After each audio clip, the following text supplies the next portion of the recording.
Kung wala sa iyo ang salita ng Diyos, ang bilis nating masway. Ang bilis nating mawala. Ang bilis nating magtampo. Ang pangalawa po na simbolo ay lamp and light. Just as we need the light to guide us so we can see with our natural eyes where we are walking and to make sure we stay on the path. So we need God's word to clearly show us the way in life so that we don't wander off the wrong direction and perish. Okay. Kapag naka-cover up ang mata natin na ganito, sige nga, punta ka nga sa may CR. Punta ka sa may CR. Okay? Diba? Sige, punta ka lang sa may CR.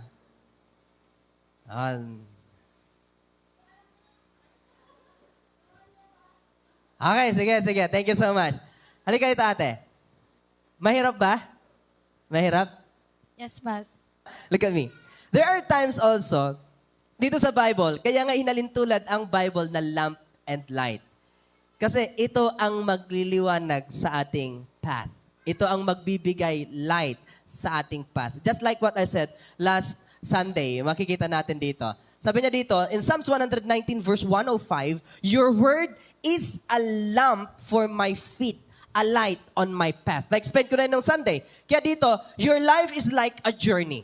Amen? Lahat tayo, every individual, journey, ang buhay po natin. Nagjo-journey po tayo dito sa mundong ito. Kaya nga, lamp for my feet. Ang pangalawa, light on my path. So dito, nung Sunday, tinuro ko po sa inyo ito, na ang lamp, di ba ang lamp, pang malapitan lang siya. Tama?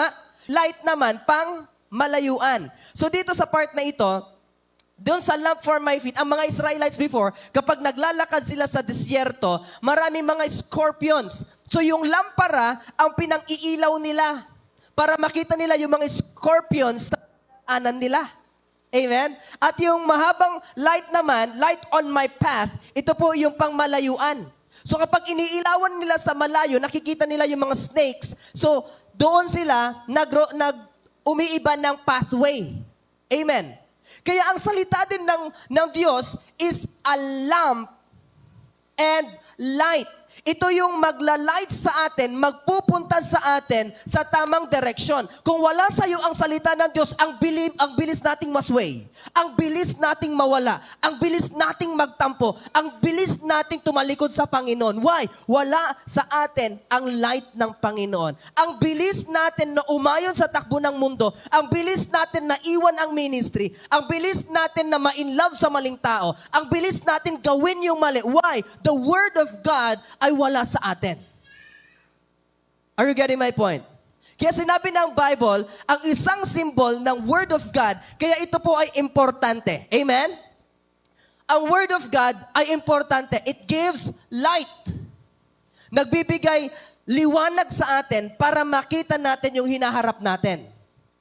Remember this. The Bible says, wala kang magagawa kung wala ang Lord sa'yo. Maybe sa buhay mo, you have money, you have everything, meron kang bahay at tahanan, magandang pamumuhay mo, meron kang trabaho, but kapag wala ang Lord sa'yo, you are still pinakamahirap sa harapan ng Panginoon. Amen? Are you getting my point? Wala ka pa rin sa harapan ng Panginoon. Importante ba sa inyo si Lord? Importante din po ba sa inyo ang salita ng Diyos? So when was the last time you read the Word of God? Amen? What to do? Remember this. Always let your Bible be your guide.